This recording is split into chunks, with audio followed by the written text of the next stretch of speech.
60 to 6 nemangoma Tribe Entertainment.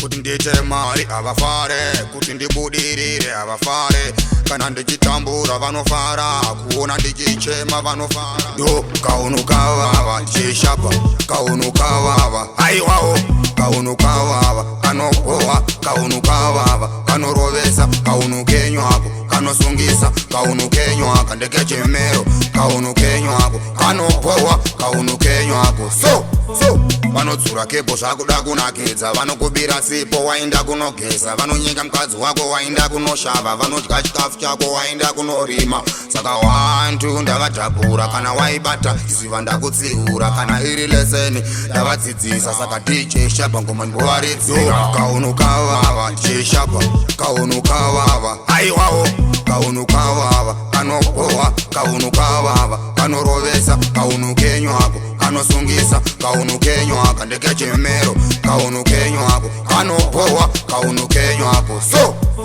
vanotoda kundibika ini muhari, kutondikwandisa kuta kunge mazondo, manje handikwate ndotemba naMwari, vakuda kundibata ndichibva kundari.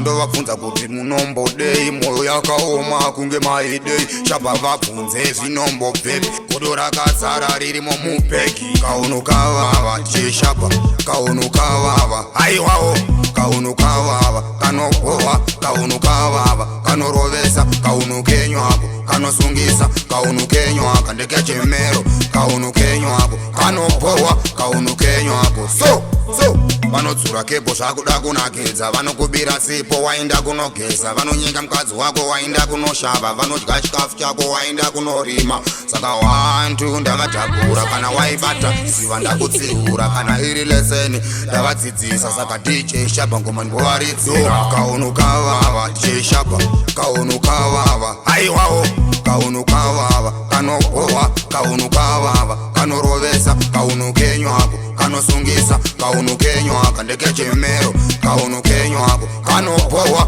kaunukenywako so vanotoda kundibika ini muhari, kutondikwandisa kuta kunge mazondo, manje handikwate ndotemba naMwari, vakuda kundibata ndichibva kundari. Ndovabvunza kuti munombodei, moyo yakaoma kunge maidei, Shabba vabvunze zvinombobvepi, godo rakazara ririmo mupeki. Kaunukavava DJ Shabba, kaunukavava